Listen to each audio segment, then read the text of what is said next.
An elite doctor cruelly dares a maid's daughter to save a dying patient, mocking her. What he doesn't know is that her hidden genius could save a life no one else can. A man is dying on a cot in the middle of a mountain medical camp. Machines scream. Doctors scramble. Robert Shaw, the chief surgeon, snaps. You think you know something we don't? His voice drips contempt. A teenage girl steps forward. Wrong uniform. Wrong status. The wrong person to speak. Yet she does. Stop, she says. You're killing him. He laughs like it's a joke. Go on, Maid. Tell us. What's your expert opinion? Go heal him. She lays her trembling hands on the tools of a profession she wasn't allowed to study. A maid's daughter challenging medicine's elite. One life hanging by a thread. One voice saying what no one else dared to see. This isn't just a story about a genius girl saving a stranger's life. It's the story of how a nobody became the one person the world cannot ignore. And before I forget, where are you watching from today? Leave a comment below. Enjoy the story. A child's quiet knowledge held the key to a man's life. The humid Appalachian air was thick enough to carry the sound of every cough, every quiet sob. In a clearing high in the mountains, the Albright Foundation had erected a city of white medical tents, a beacon of modern medicine for a community that often went without. 17-year-old Abigail held a damp cloth, wiping down a stainless steel tray. She worked with quiet, methodical precision. Her blonde hair was pulled back in a simple, severe ponytail, and her eyes, a sharp, intelligent blue, missed nothing. She and her mother, Martha, were part of the local cleanup crew. They were hired to maintain the impossible standards of the visiting doctors. They sterilized equipment, mopped floors slick with humidity, and disposed of biohazard waste. They were shadows in white coats, present but unseen. Abigail's mother, Martha, polished the glass on a supply cabinet. At 45, Martha's hands were rough from a life of hard work, but her movements were dignified. She was proud to have this job, even for just 2 weeks. It paid well, and she felt she was part of something important. Abby, Martha whispered, nodding toward a corner. Wipe down the legs of that gurney. Dr. Shaw is doing his rounds. Abigail nodded and moved to obey. She had seen Dr. Robert Shaw. It was impossible to miss him. He was the leader of the surgical team, a man whose reputation was as spotless as his white coat. He moved through the chaotic triage tent like a shark in a koi pond, elegant, powerful, and entirely in charge. His voice was always calm, always cutting. Just then, a young local nurse, volunteering her time, approached him. Doctor, she said hesitantly. Mr. Peterson in cot 4. His pressure is still high. I was thinking maybe. You were thinking, Dr. Shaw interrupted, not even looking up from his tablet. Nurse, I am running a differential diagnosis on 3 critical patients while planning a femoral artery bypass. You are here to follow protocols, not to think. Am I clear? The nurse flushed red. Yes, doctor. Good. Now check his chart again and do as you were told. He swept past her, and his eyes landed on Abigail. She was crouched by the gurney, wiping down a spot of mud. He didn't see her. He saw only a task undone. His gaze flickered to Martha. It was a look Abigail knew well. It was a look that dismissed, that measured, and that found them lacking. It was a look that said, you are the help. Dr. Shaw's mouth tightened. He hated untidiness. He gestured at Abigail, as if she were a piece of furniture. Martha, is it? Keep your girl moving. This isn't a bring your daughter to work day. This is a sterile field. Yes, doctor. Right away. Martha murmured, her face burning. Abby, hurry now. Abigail said nothing. She finished the gurney and moved to the next. But her eyes followed him. She watched his hands. She listened to his commands. She observed the other doctors, the hurried, nervous residents, the tired, competent nurses, and the other woman who seemed to be in charge. This second doctor was Dr. Evelyn Reed, a senior diagnostician from Johns Hopkins. She was older than Shaw, with kind, tired eyes behind wire-rimmed glasses. She watched Dr. Shaw with a look of clinical patience, as if observing a difficult but talented student. The doors to the triage tent burst open, and 2 men rushed in carrying a third. We need help. He just collapsed. The man they carried was in his 50s. His face was a pale, bluish-gray. He was gasping, a terrible, wet sound that rattled in his chest. Put him here, a resident shouted, guiding them to an empty trauma cot. The tent's energy shifted. Dr. Shaw was at the cot in an instant. Stats. Give me a pulse ox, BP cuff, and a 12-lead EKG. Now, the team moved. Sats are 84 and dropping, doctor, a nurse called out. He's coughing up. It's pink, frothy sputum, a resident said, his voice tight with alarm. Severe pneumonia, Dr. Shaw declared, his voice cutting through the panic. Atypical presentation. He's drowning in his own fluids. Get him on 15 liters, non-rebreather mask, and push 500 of saline to support his pressure. Martha, sensing the urgency, grabbed her daughter's arm. Abby, we need to clear out. We'll be in the way. But Abigail stood frozen, her eyes locked on the patient. She watched the nurse hang the non-rebreather mask. The man's panic only grew. He clawed at the mask, his eyes wide with terror. His breathing became worse.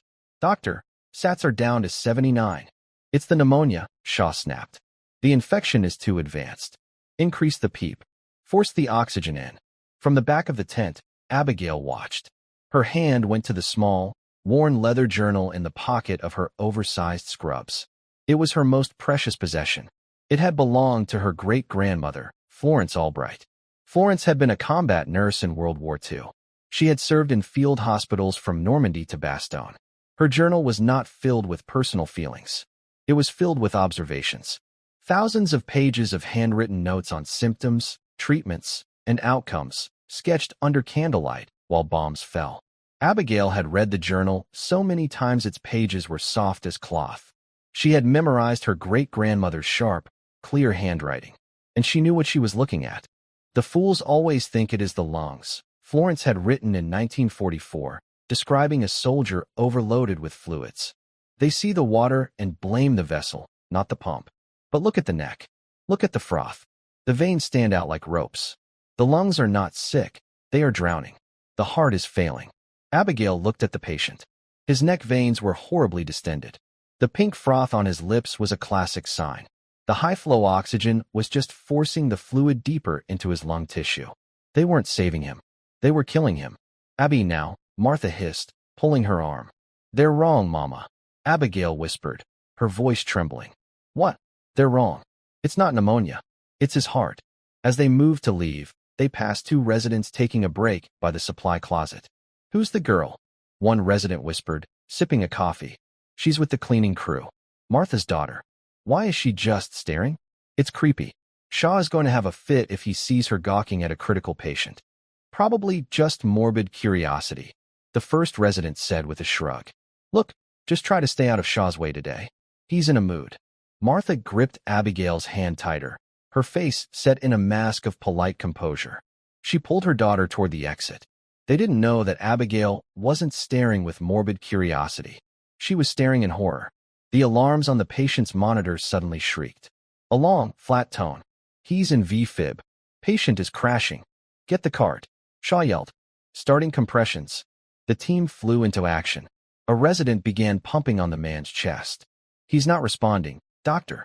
Dr. Shaw was sweating now, his perfect composure cracking. He was losing a patient in front of his whole team. He looked up, his eyes wild with frustration, and they landed on Martha.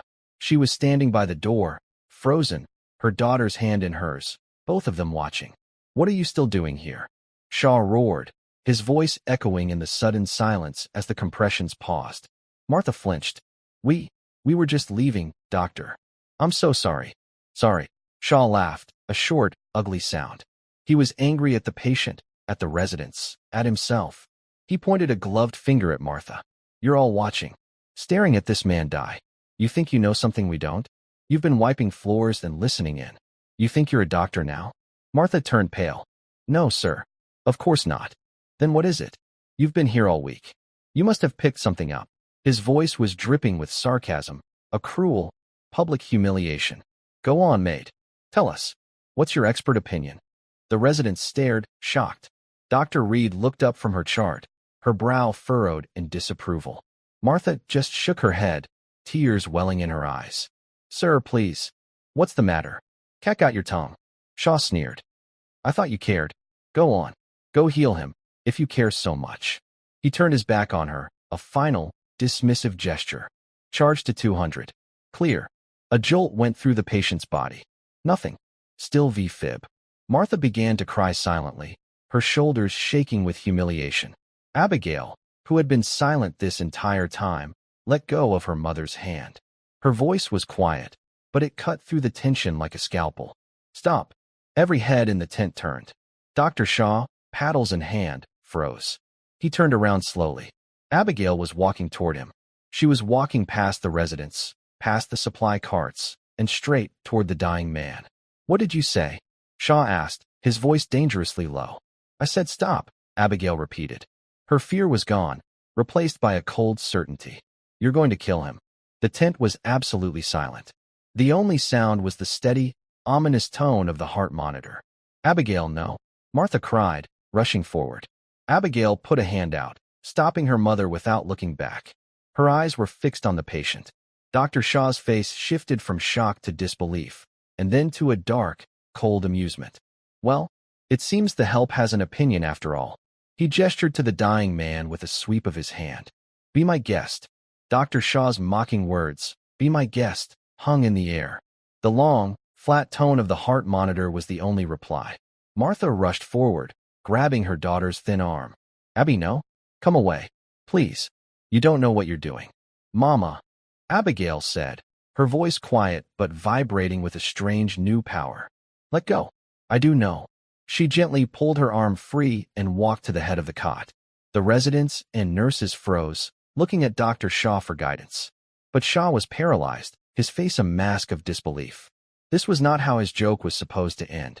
Abigail looked at the patient, then at the monitors, then at the nurse holding the oxygen mask. You, Abigail said, her voice clear and sharp. Take that mask off him. Now. The nurse looked at Dr. Shaw. Doctor, he's hypoxic, you little fool. Shaw snapped, recovering his voice. He needs that oxygen. He's hypoxic because his lungs are full of fluid, Abigail said, never taking her eyes off the patient. You are forcing air into water. It's called agitation. You're making it worse. Take off the mask. Give him a simple nasal cannula. 6 liters. That's insane, a resident muttered. I will have you forcibly removed. Shaw shouted. He grabbed Abigail's shoulder. Robert, stop. It was Dr. Evelyn Reed. She stepped forward, her quiet voice cutting through the tent more effectively than Shaw's roar. She placed a hand on Shaw's arm. What? Shaw was incredulous. Evelyn, this man is dead. And this child is interfering with my team. Your team is failing, Robert, Dr. Reed said calmly. What you are doing is not working. He is still in VFib. Let her talk. Dr. Reed turned her sharp, intelligent eyes on Abigail. Explain. Quickly. Abigail pointed to the 4-bag. Who ordered saline? I did, Shaw said. His pressure was bottoming out. You're flooding a failing pump, Abigail said. His heart can't handle the volume he already has. That's why he's crashing. Stop the saline drip. Stop it right now. The resident nearest the 4-pole looked at Shaw, then at Reed. Dr. Reed nodded once. The resident quickly clamped the line shut. And look at his neck, Abigail continued, pointing. The entire team, including Dr. Shaw, followed her finger. You see that? The jugular vein distension. His veins are standing out like ropes. His heart isn't circulating the blood. It's all backing up. It's backing up into his lungs. That pink froth. She pointed to the man's lips. That is classic pulmonary edema. His heart is failing. This is not pneumonia. A resident's eyes widened. She's right. That's a textbook presentation for congestive heart failure. Of course it is, Shaw sneered, trying to regain control. It's a comorbidity. But he is still in VFib. He is still dead. And all your brilliant observation hasn't changed that. He grabbed the paddles again. Charge to 200. No, Abigail shouted. You're shocking a heart that is drowning and suffocating. You're just making it angrier. Get me 80 milligrams of Lasix. And 100 of lidocaine. Push it 4. Now. Lasix, the nurse asked, stunned. That was a powerful diuretic, a water pill. Lidocaine, the resident balked. For his heart rhythm. Do it, Dr. Reed commanded, her voice leaving no room for argument. The medical team, trained to follow the loudest voice, was now caught. Dr. Shaw was the director. Dr. Reed was the senior diagnostician. And the girl was the only one making sense. The nurse ripped open packages. A resident prepped the syringe. We don't have time for this, Shaw said, his voice tight. He's been down for 2 minutes. Then start compressions, Abigail ordered the resident beside her.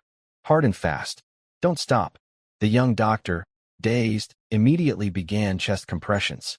Meds are in, the nurse called out. Good. Now stop compressions, Abigail said. She picked up the paddles. Her hands were small but steady. Abigail. Martha whispered in terror. Charge to 200, Abigail said. The machine whined. Clear. She pressed the buttons. The man's body arched off the cot. Every eye went to the monitor. The flat line remained. A terrible, suffocating silence filled the tent. Dr. Shaw let out a short, bitter laugh. Well, doctor, any other bright ideas? Or are you done playing? Abigail's face was pale. She stared at the monitor. She was remembering her great-grandmother's words. Sometimes, the pump is just too tired. You have cleared the water, you have calmed the rhythm. But it has forgotten how to beat. You must remind it. She was missing a step. The heart was weak. It wasn't just the fluid. It was the pump itself. What's his potassium level? Abigail asked. We don't know, the resident said. We just got him. It doesn't matter. Abigail looked at the nurse. Get me a vial of epinephrine, and one of atropine, and a 10 cubic centimeters syringe of calcium chloride. AP? Calcium, Dr. Reed said, her eyes widening. Child, you're just throwing drugs at him. His heart is stopped, Abigail said, her voice ragged. The lidocaine was to stop the V-fib. It worked. Now he's in asystole. He's flatlined. The Lasix is pulling the fluid. But the heart muscle is too weak to restart. The calcium will help the muscle contract. The AP will jumpstart it. She was no longer a girl. She was a force. The team, now fully under her spell, moved. Push the AP and atropine. Now, Abigail commanded. In, said the nurse. Resume compressions. The resident pumped. 10 seconds. 20. Stop.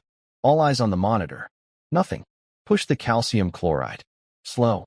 Abigail said, her voice almost a whisper. It's in, the nurse said, her own voice trembling. Charge to 300, Abigail said. Clear. She shocked him again. The man's body jerked. A single, lonely blip appeared on the monitor. Then another. Then a third. Beep, beep, beep. It was a slow, ragged rhythm. But it was a rhythm. Sats are 81. The nurse whispered, her eyes filling with tears. 82, they're climbing. The patient, who had been a deathly blue-gray, suddenly took a gasping, shuddering breath. His color began to change, from gray to a pale, waxy pink. He groaned. Abigail let the paddles drop. They hung from their cords, swinging slightly. She stepped back from the cot. The tent was absolutely silent. The residents, the nurses, even Dr. Shaw, just stared. They had witnessed an execution stayed. A resurrection. Martha sagged against the tent pole, her legs giving out. She was sobbing, but this time, it was not from shame. Abigail's hands began to tremble, the adrenaline draining away, leaving her 17 again.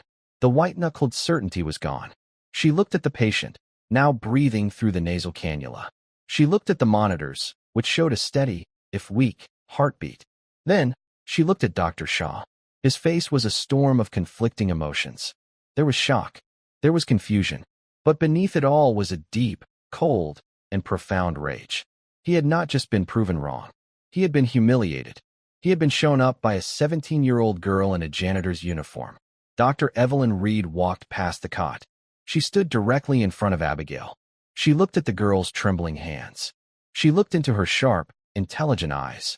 Her voice was quiet, holding a new kind of respect. Who? Dr. Reed asked. Are you? Before Abigail could answer, Dr. Shaw found his voice. It was no longer booming or sarcastic. It was quiet. Deadly. Get her out of here. Robert, be reasonable, Dr. Reed started. I said, get her out, Shaw repeated. She is not staff. She is not credentialed. She just assaulted a patient with a defibrillator and pushed unsanctioned drugs. Security. 2 men in security uniforms, who had been watching from the flap of the tent, moved forward. She saved his life, the young resident protested. She got lucky, Shaw spat. She practices voodoo medicine, and this time it didn't kill him. We have no idea what long-term damage she just caused. Get her out of my tent. The guards looked hesitant. Abby, Martha said, scrambling to her feet. Let's go. Please, let's just go. She grabbed her daughter's arm. Abigail didn't resist this time. She let her mother pull her away. She was too tired to fight. As the guards escorted them toward the exit flap, Abigail looked back one last time. The patient was sitting up, breathing. Dr. Reed was watching her go, her expression one of intense, calculating curiosity. And Dr. Shaw was staring at her, his eyes promising a reckoning. As the tent flap closed behind them, cutting them off from the world of medicine and light, Martha pulled her into a fierce hug. "Oh, Abby, what did you do? What did you do?" "I saved him, Mama," Abigail whispered against her mother's shoulder. "I know," Martha cried. "I know. But what are they going to do to us?" The heavy canvas flap of the medical tent slapped shut behind them. The sound was sharp, final. It was like being ejected from a bright, loud world into a silent, green one. The humid Appalachian evening was settling in. Crickets were starting to chirp. The sounds of the medical camp, the hum of the generator, the distant, muffled voices, were already fading as the two security guards walked them to the edge of the camp's perimeter. The guards were not unkind. They looked embarrassed. "Ma'am, we're sorry," one of them said to Martha. The supervisor said, "Well, he said to collect your things from the locker tent. Your pay for the week is in this envelope."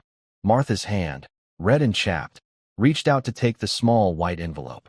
It was thin. "So, we're fired," Martha stated. It wasn't a question. "I'm afraid so, ma'am. Dr. Shaw's orders. He said you're not to be on the site." Martha nodded, her dignity a thin, brittle shield. "I understand. Thank you." She turned and, without looking at her daughter, began the long walk down the dirt path that led to their small cabin 2 miles below. Abigail walked beside her. For 10 minutes, the only sound was the crunch of their footsteps on the gravel and Martha's quiet, hitching breaths. The shame of being dismissed by Dr. Shaw had been replaced by a cold, numbing dread. "He'll ruin us, Abby," Martha finally whispered. Her voice was cracked. "He's a big, important man. From a big city. He'll tell everyone we're troublemakers. No one will hire me. Not even to clean at the diner." "He was wrong," Abigail said. Her voice was flat. The adrenaline was gone, leaving a deep, hollow exhaustion. "Right or wrong doesn't matter for people like us." Martha burst out, stopping on the path. She spun to face her daughter, her face pale in the dusk. "You don't see, do you? You're so smart, but you don't see what you've done. You humiliated him. Men like that, they don't forget. They don't forgive. You made him look like a fool in front of his people." "He was a fool," Abigail said, a spark of the earlier fire returning. "He was killing that man. I listened to his chest sounds when I was wiping the gurney. There were crackles at the base. But his EKG was showing SD elevation. His chart said he had a history of high blood pressure. All the signs were there. Shaw didn't even look. He just barked orders." Martha stared at her. "Listened? How did you?" "I didn't use a stethoscope," Abigail said. "You don't always need one. Great-Grandma Florence wrote that you can hear pulmonary edema just by listening to them breathe. It's a wet sound. A rattle. Pneumonia is a dry sound. A tight sound. He was wet, and Shaw was pumping him full of more fluid." Martha shook her head, her fear momentarily eclipsed by a familiar frustration. "That book, Abigail. You live in that book. This isn't 1944. This isn't a war. You can't just do what you did. You're not a doctor. You're a child." "He told me to," Abigail said, her voice dropping. "He told you to. Go heal him," he said. "He was laughing at us." The defiance in her voice broke, and for the first time, the 17-year-old girl reappeared. A tear traced a clean path through the grime on her cheek. "He made you cry, Mama." Martha's anger dissolved. She pulled her daughter into a fierce hug, right there on the dark, empty path. "Oh, my baby," she murmured, stroking her blonde hair. "My smart, brave, foolish girl. Yes, he made me cry. But I'm terrified for you. What's to stop him from calling the police? He said you assaulted that man." Abigail pulled back, her eyes clearing. "He won't." "How do you know?" "Because if he calls the police, he'll have to file a report. And if he files a report, he'll have to admit that the patient is alive. He'll have to admit that my treatment worked and his didn't. Men like him," she said, echoing her mother's words, "can't ever admit they were wrong. He won't call the police. He'll just make sure we disappear." Martha looked at her daughter, a stranger she had raised. "When did you get so old?" "I've just been paying attention, Mama," Abigail whispered. Back in the triage tent, the atmosphere was thick. The patient, Mr. Henderson, was now sitting up. He was breathing easily. The terrifying rattle was gone. The nurse who had pushed the drugs was checking his blood pressure. "It's 130/85, she announced, her voice full of wonder. "It's stable. His sats are 96% on the cannula. His lungs are clear. I can't believe it." Dr. Shaw was standing by a sink, stripping off his gloves. His back was rigid. She was right. The young resident, the one who had done compressions, said aloud. He couldn't help himself. It was flash pulmonary edema. A cardiac event, not a respiratory one. She diagnosed it in 30 seconds. "She got lucky, Dr. Miles," Shaw said, his voice dangerously quiet. "She threw a pharmacy at him, and one of the drugs stuck. It was a reckless, idiotic display, and I will not have it discussed." Robert, Dr. Evelyn Reed had been watching him. She walked over, her glasses low on her nose. "A word. Outside." She didn't wait for a reply. She pushed through the tent flap. For a moment, Shaw didn't move. The entire team was watching him. Slowly, deliberately, he dried his hands and followed her. Outside, the air was cooler. Dr. Reed was standing with her arms crossed. "That was," she said, "the most disgraceful display of arrogance I have ever witnessed. And I include myself in that, for letting it go on as long as it did. Evelyn, you have no right." "I have every right," she cut him off. "Your ego, Robert. Your pride. You were so convinced of your own diagnosis that you ignored the patient. You ignored the symptoms. You saw fluid in the lungs, and you stopped thinking. You were going to let that man die, so long as you died following your own protocol. And what she did was better." Shaw shot back. "Unsterile. Unlicensed. She's a child. A janitor's daughter. What if she'd been wrong? What if the calcium chloride had sent him into an irreversible arrhythmia? It's my license on the line. Mine." "She wasn't wrong," Reed said simply. "That's what's eating you, isn't it? It's not that she was reckless. It's that she was right. Her diagnosis was more astute, her treatment more effective, than the chief of surgery for the entire Albright Foundation." Shaw's face was white. "I had her fired. Her and her mother." Evelyn Reed looked at him, and her expression was not one of anger. It was one of pity. "You did that," she said, "because you are a bully. But more than that, you did it because you are a coward. You are afraid of her. You are afraid of an uneducated 17-year-old girl. I am not. You are. You're afraid of what she represents. That all your years, all your titles, all your prestige can be undone by someone with a clear pair of eyes and a brain that works. You made a joke, Robert. You told a maid to heal a dying man, and her daughter did. Now you have to live with that." She started to walk away. "I'm filing a report. Evelyn," he called after her. "I'm having her credentials, if she even has them, blacklisted." Dr. Reed stopped. She looked back at him, a sad smile on her face. "You do that, Robert. You write your report, and I'll write mine." She left him standing there alone in the dark. Their cabin was tiny, just 3 rooms, but it was spotless. Martha sat at the small kitchen table, her head in her hands. The envelope with the cash was on the table. It wasn't enough to cover rent. Abigail ignored it. She walked to her small bedroom. Under her cot, she pulled out a battered wooden box. She opened it. Inside, there was only one thing. A leather-bound journal, its cover worn smooth, the paper inside yellowed and fragile. The spine was stamped with a small medical caduceus and the name, Florence A. Albright. Albright, Abigail whispered to herself. The same name as the foundation that had just fired her. She had always wondered. She'd been told her great-grandmother was a distant, poor relation of the famous medical family. A black sheep. She brought the journal to the kitchen table. Martha looked up, her eyes red. "Not that book, Abby. Please. I don't have the strength for your stories tonight." "It's not a story," Abigail said. She opened it to a page marked with a faded red ribbon. Her finger traced the elegant, sharp handwriting. "August 1944. Field Hospital. St. Lo." Abigail read aloud. Her voice was steady. "Patient presented with severe dyspnea, frothing at the mouth, and cyanosis. The field surgeon immediately diagnosed mustard gas exposure." He was wrong. She looked at her mother. The man's veins were like ropes. His heart was failing. "I call it drowning from the inside. The surgeon was trying to clear his lungs, but I knew we had to drain his body. I gave him a high-dose tincture of foxglove to strengthen the heart, and a crude diuretic I made from horsetail. The surgeon called me a witch. But the patient lived." Abigail closed the book. She saw it, Mama. Over and over. And she wrote it down. What to look for. What to do. I didn't guess. I I knew. I've read this book every night for 5 years. I know it by heart. I know her. Martha looked at the book, then at her daughter's earnest, intelligent face.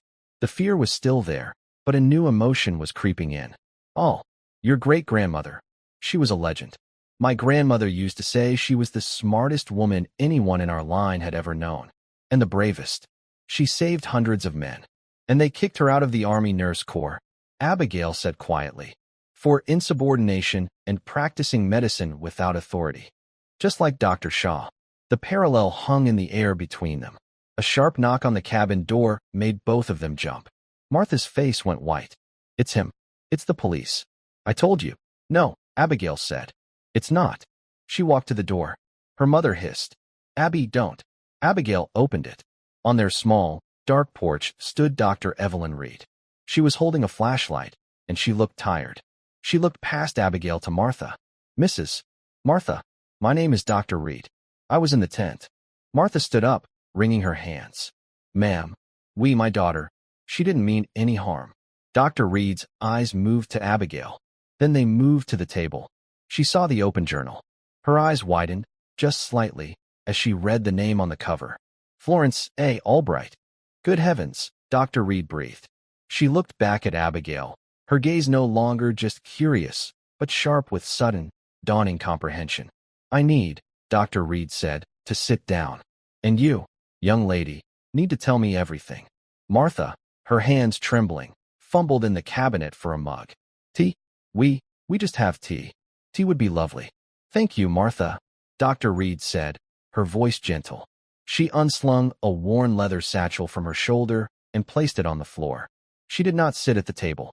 Instead, she knelt on the rough wooden floor in front of the open journal. Abigail watched her, her heart hammering. Martha, moving like a ghost, put a kettle of water on the small stove. Dr. Reed looked from the journal to Abigail, then back to the journal. Florence A. Albright. May I? Abigail nodded. Dr. Reed's fingers, long and practiced, touched the yellowed page with a diagnostician's care. She was not just reading the words. She was assessing the artifact. She saw the notes in the margins, written in a different, more modern pen, Abigail's handwriting. Questions, observations, cross-references to other pages. My great-grandmother, Abigail said, her voice barely a whisper. I know, Dr. Reed said. She finally sat in the chair Abigail had pulled out for her. I know who she was. Or rather, I know the legend. Martha brought over 2 mismatched mugs and a tea bag for Dr. Reed. Legend, ma'am. Dr. Reed wrapped her hands around the warm mug. Florence Albright, she said, her eyes distant, was the sister of Harrison Albright, the man who founded the foundation. The man whose name is on our tents, our paychecks, our equipment. Martha gasped. We were told we were a distant relation, a poor branch. You are, Dr. Reed said with a grim smile. You are the real branch. Harrison was a businessman. Florence was the genius. The story goes that Harrison built his initial fortune on a patent for a new type of field blood transfusion kit. A patent, she said, tapping the journal, that I would be willing to bet was based entirely on her work, her battlefield innovations. Abigail looked down at the book. Page 94. A better system for blood. The glass bottles break. We need sterile, collapsible bags. Dr. Reed's smile faded. He made millions. Florence, as the story goes, refused to take a penny. She called it blood money. She said he had commercialized a tool meant to save lives, not build mansions. She continued to work in field hospitals and rural clinics. She died with nothing. Harrison Albright, in his old age, felt a surge of guilt.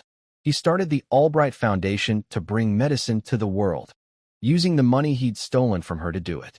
She was the black sheep, Martha, because she was the only one with any integrity. Dr. Reed took a sip of the tea. And you, she looked at Abigail, are her direct descendant. And you have her book.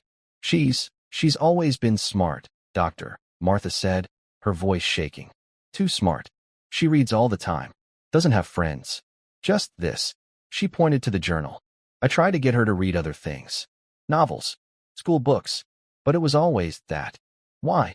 Dr. Reed asked Abigail directly. It's not just a book. It's a manual. For you. What? Abigail stared at her hands. Because, No one else would listen. Listen to what? To what was wrong? Abigail said, a sudden, fierce passion in her voice. I see it. I see it all the time. Little things. The way Mrs. Gable at the post office breathes. She holds her breath when she stamps the letters. Her ankles are swollen. Her doctor says it's her weight. But I see the slight tremor in her left hand. I think she has Parkinson's, but no one is checking. She looked at Dr. Reed, her blue eyes sharp and desperate. Or Mr. Henderson. On the cot. Dr. Shaw looked at the monitor. I looked at the patient. The monitor just tells you what's happening. The patient tells you why. His skin was clammy, but his fever was low. That's not infection. That's shock. His body was shutting down. All the signs were there. Dr. Shaw just didn't look. He was trying to treat a number on a screen. Dr. Reed was motionless. She was staring at Abigail as if she were a new, unclassified species. Abigail, Dr. Reed said, her voice very low. Do you have any idea what you did tonight? Abigail flinched. I saved him. Yes, you did, Dr. Reed agreed.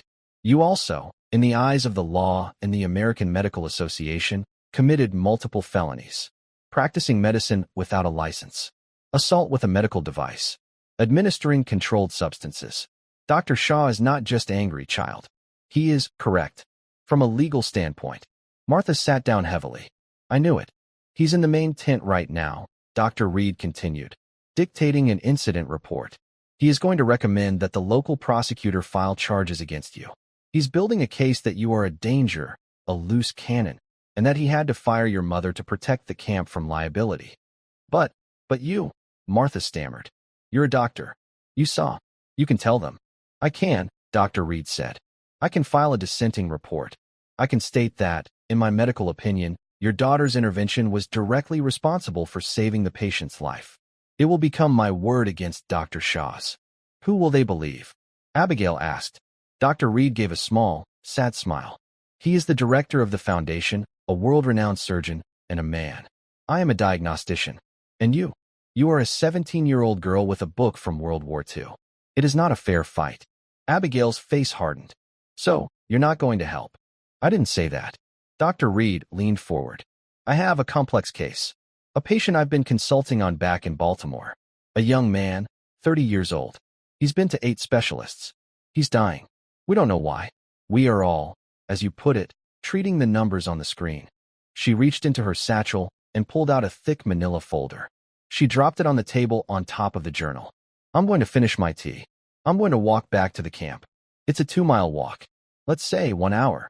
Abigail just stared at the folder. What is this? It's his file, Dr. Reed said. Charts. Blood work. EKG strips. MRI reports. Everything. 8 specialists have looked at this, Abigail. 8 world-class minds. And we are all stumped. She stood up and put her mug in the sink. You're not a doctor. You're not a student. You are, as Dr. Shaw so cruelly pointed out, the help. But I saw what I saw. And I am a scientist before I am a colleague. And I cannot ignore new data. She walked to the door. I'm going to file my report tonight, Dr. Reed said. What I write in it depends on what I find when I come back in an hour. Martha looked at the folder as if it were a bomb. Doctor, wait. What are you asking her to do? It's not fair. You're using her. Dr. Reed turned, her hand on the doorknob. Her kind eyes were now as hard as steel. Yes, Martha, I am. Because Robert Shaw is not just a bully. He's a bad doctor. He's arrogant. He's lazy, and he cuts corners. And his ego is going to get people killed. I can't fight him on policy. I can't fight him on hospital politics. He always wins. She looked at Abigail. But I can fight him with results. That man in the tent, Mr. Henderson, that was one result. Give me another. Give me something I can use. Give me leverage. Show me that tonight wasn't a one-time guess. Show me you are your great-grandmother's heir. She opened the door and stepped out into the dark. 1 hour, Abigail. The door clicked shut. Abigail and Martha were alone. The only sound was the ticking of a small clock on the wall and the distant hum of the generator from the camp they were banished from. Martha looked at the thick folder. Abby, don't. It's a trap. She's just like him. No, she's not, Abigail said. She pulled the folder toward her. Her hands were steady now. She's smart. And she's desperate.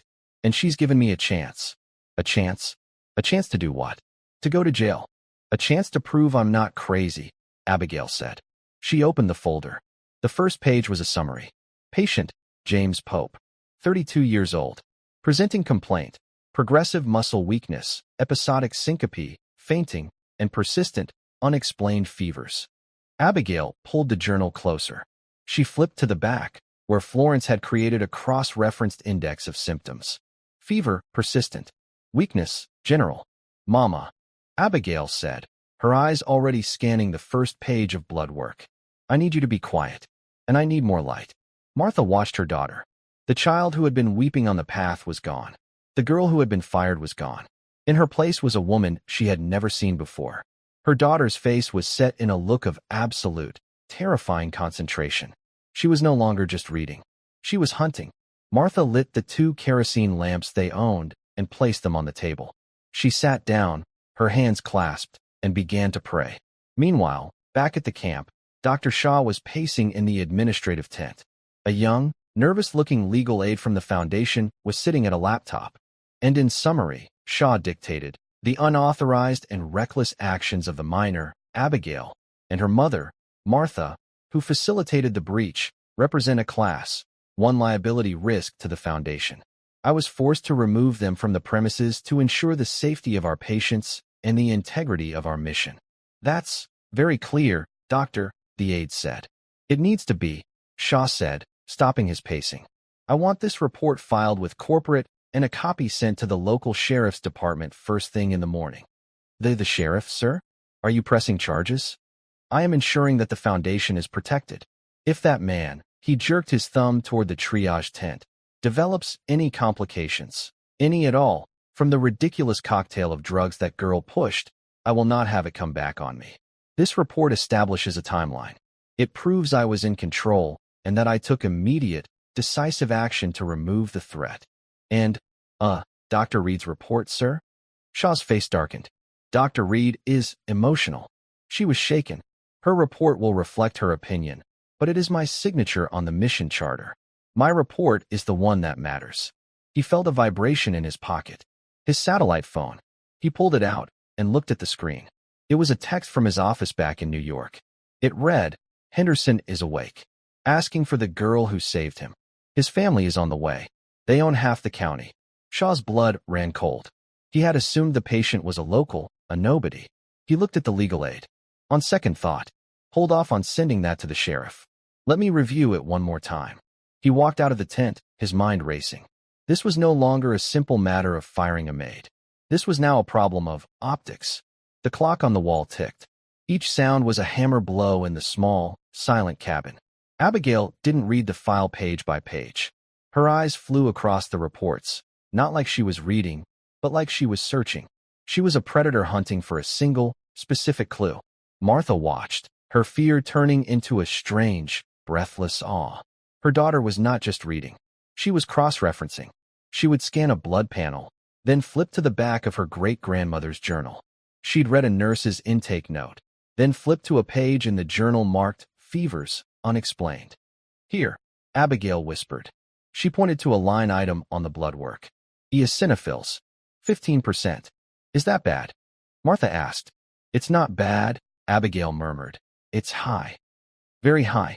The normal range is 1 to 4. What does it mean? It means the body is fighting. The doctors here, she tapped the file, they think it's a parasite. They've tested him for Toxocora, Trichinella, all negative. They've tested for allergic reactions. All negative. They're lost. They're just lost. Abigail closed her eyes. She wasn't just thinking. She was trying to see the patient. A 32-year-old man. Fainting. Muscle weakness. Fevers. And blood that was screaming about an invasion. They're all looking for something living, Abigail said. A bacteria, a virus, a worm. What if it's not alive? She flipped to a section in Florence's journal she had read a dozen times. It was a section on battlefield environments. The men in the hayloft, she read aloud. Martha listened, mesmerized. We put 12 men in an old barn near Amiens. Within 3 days, 5 were sick. Not with wounds. With a sickness of the air. Fever, a cough so deep it shook the ribs, and a profound weakness. 2 of the men's hearts fluttered like a trapped bird, syncope. The surgeon said it was trench fever. He was wrong. It was the hay. It was full of mold. I moved the men to a dry tent. I gave them whiskey and aspirin, all I had. They recovered. The ones who stayed, their lungs turned to stone. I have seen this before. In farmers. In men who work in silos. It is not an infection. It is the dust. The dust sickness. The body is fighting a ghost. Abigail's eyes snapped open. She tore through the file, past the blood work, past the MRIs, until she found the initial patient history. A 6-page document. The other doctors had skimmed it. She read it. Patient, James Pope. Occupation, architect. That was what the specialist saw. But Abigail kept reading. Abigail's hand was shaking. She grabbed a pencil. It's not a worm, Mama, she said, her voice electric. It's the house. He's breathing in fungal spores. Billions of them. From moldy walls, old plaster, rotted wood. It's farmer's lung. Or silofiller's disease. They have a modern name for it. She scribbled on a blank sheet of paper. Chronic hypersensitivity pneumonitis. He's not infected, she said, writing quickly. He's having a massive, systemic inflammatory reaction. His body thinks it's being invaded, so it's attacking itself. The fever is from the inflammation. The weakness is from his lungs not getting enough air. The fainting, the syncope, is because the inflammation is putting so much pressure on his heart, it can't beat right. The eosinophils are high because it's an allergic response, not a parasitic one. She stopped writing. They're giving him antibiotics. They're trying to kill a germ that isn't there. All they're doing is destroying his gut. They're not stopping the one thing that's killing him. What? What stops it? Martha whispered. You stop the why. You get him out of the house. And you stop the inflammation. She wrote 2 words on the bottom of the page.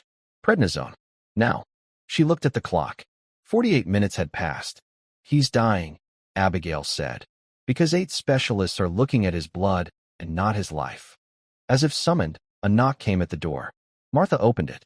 Dr. Reed stood on the porch, her face unreadable in the dark. Your hour is up. Abigail stood. She walked to the door and held out the single sheet of paper. Here, she said. Dr. Reed took the paper. She held her flashlight to it. She read it once, then a second time. Her face, which had been tight with skepticism, slowly slackened. She looked from the paper to the file on the table, then to the open journal. Farmer's lung, she said. From the renovation. Yes, Abigail said. The eosinophils. It's not a parasite. It's an immune response to the spores. Yes. And you're recommending high-dose steroids. Immediately, Abigail said. And an air quality test of the farmhouse. He's breathing in aspergillus or stachybotrys. He's drowning in it. Dr. Reed looked at the 17-year-old girl. She saw no pride, no arrogance, just certainty. How? Dr. Reed whispered. Did you know? Abigail just tapped the leather journal. My great-grandmother knew. She saw it in a barn in France in 1944. Dr. Reed was silent for a long, heavy moment. She folded the piece of paper and put it in her coat pocket. Lock this door, Martha, Dr. Reed ordered. Do not open it for anyone. Not the police. Not the guards. Especially not Dr. Shaw. Do you understand me? Martha nodded, her eyes wide. Dr. Reed looked at Abigail. What you did tonight. It may have just started a war, child. Or it may have ended one. I'm not sure which. She turned and disappeared into the night, walking quickly, her flashlight beam cutting through the darkness. The administrative tent was bright. Dr. Shaw was pouring his 4th cup of coffee. The legal aide was typing, his face pale. Let's just reread the section on liability. Shaw was saying, his voice strained. He was stalling. The text about the Henderson family had terrified him. The tent flap ripped open. Dr. Reed strode in, her face like thunder. Evelyn, Shaw said, forcing a smile. I was just clarifying my report. We need to protect the foundation, of course, but I am not here about Henderson, Robert, Dr. Reed said. You're not. He was confused. I'm here about James Pope. The Baltimore Consult. Shaw's brow furrowed. The multi-system failure? What about him? Dr. Reed threw Abigail's note on the table. I got a new consult. From the girl you just fired. Shaw picked it up. He read it. A look of disbelief crossed his face, followed by a short, barking laugh. Farmer's lung? Are you insane? We ran a full pulmonary workup. His lungs are clear. This is absurd. His lungs are not clear, Dr. Reed said, her voice low and dangerous. They are systemically inflamed. You didn't see it on the X-ray because it's not a bacterial mass. It's tissue-wide inflammation. You saw the high eosinophil count, and you went on a safari.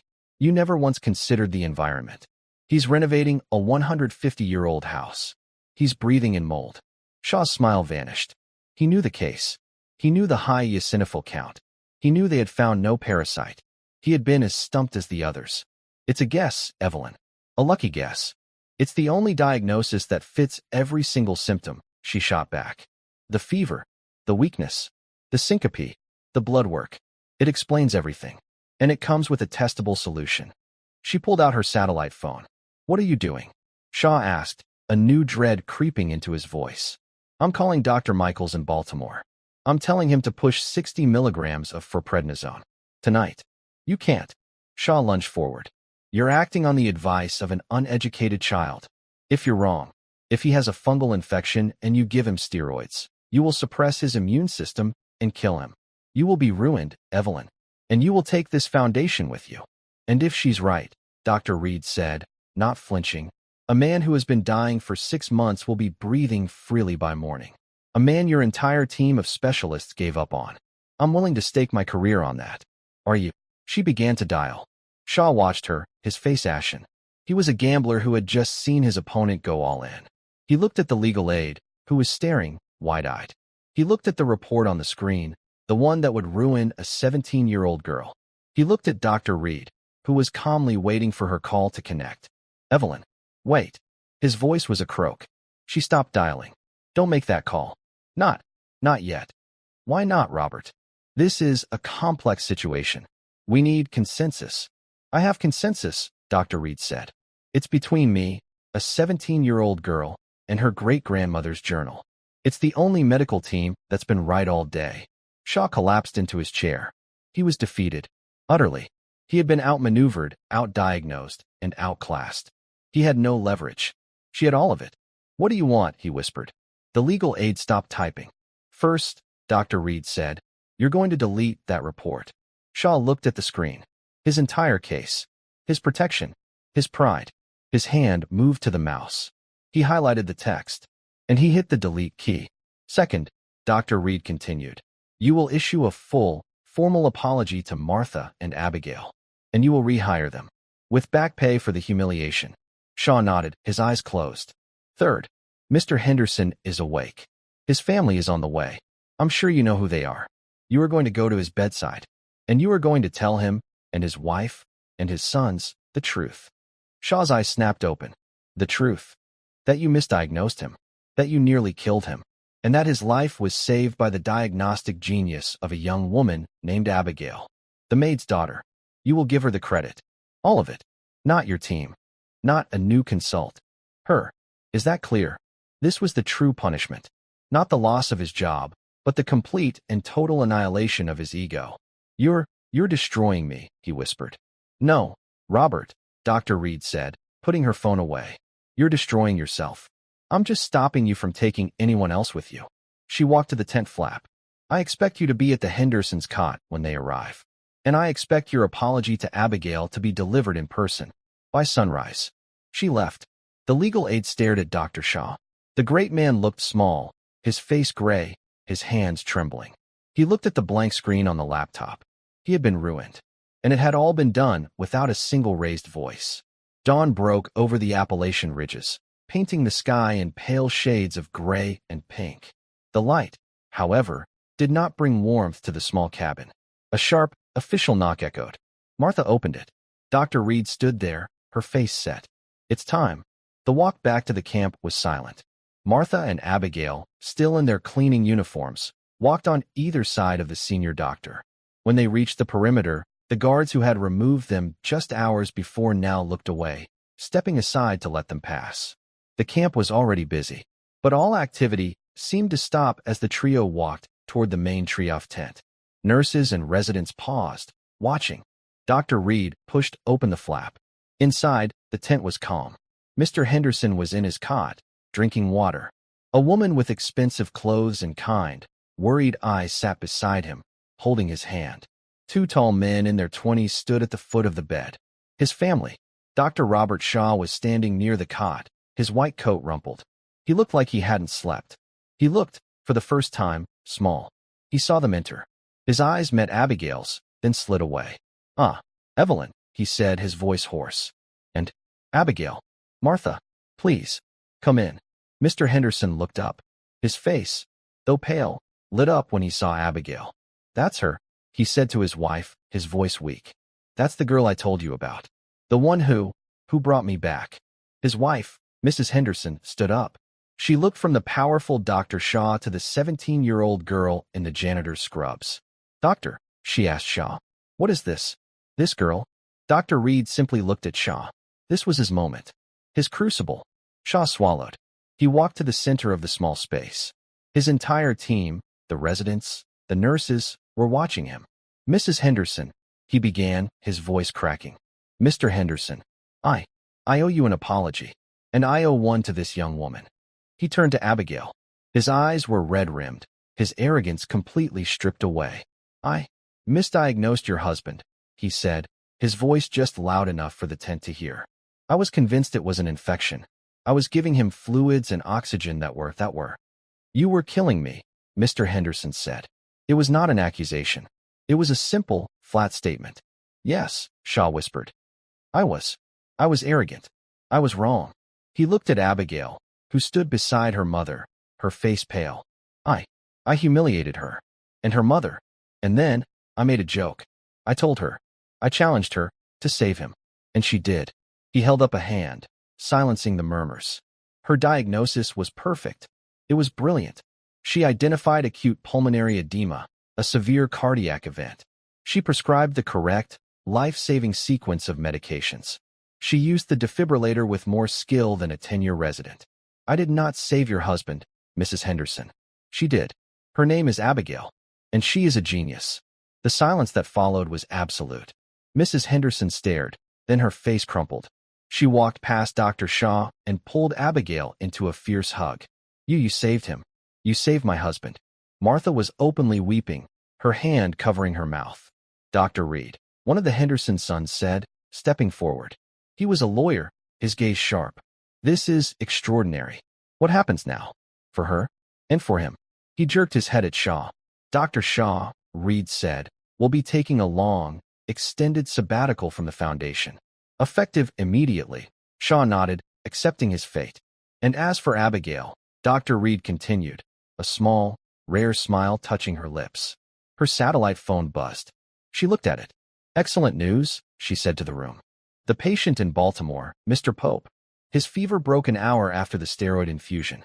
His lungs are clearing. He's asking for food." She looked at Abigail, her eyes shining with a fierce, proud light. The Albright Foundation was built on a lie. It was built on the stolen genius of Florence Albright. It seems only fitting that it be saved by her heir. She turned to the Hendersons. "Abigail needs to go to school. She has a lot to teach people." Mrs. Henderson didn't hesitate. "Whatever it costs. Johns Hopkins, Harvard, whatever she wants. Consider it done." Abigail looked at her mother, then at Dr. Reed, then at the worn leather journal she still held in her hands. She had been a shadow, a ghost, a maid's daughter. But the knowledge she held was real. It was a power that cut through pride and titles and arrogance. It was the power to heal. "I accept," Abigail said, her voice clear and steady in the quiet of the tent. "I have a lot to learn. And," she added, looking at the assembled doctors, "I have a lot to teach." Dr. Reed put an arm around her. "Yes, you do." The two of them stood there, the veteran diagnostician and the young prodigy. A circle, closed after 2 generations. The genius of the woman who wrote the book had finally found its voice in the girl who had read it. And that's where we'll end the story for now. Whenever I share one of these, I hope it gives you a chance to step out of the everyday and just drift for a bit. I'd love to know what you were doing while listening. Maybe you were listening with a cup of tea, sitting on the porch, or just settling in for a calm evening. Drop a line in the comments. I really do read them all. And if you want to make sure we cross paths again, hitting like and subscribing makes a huge difference. We are always trying to improve our stories, so feel free to also drop your feedback in the comment section below. Thanks for spending this time with me.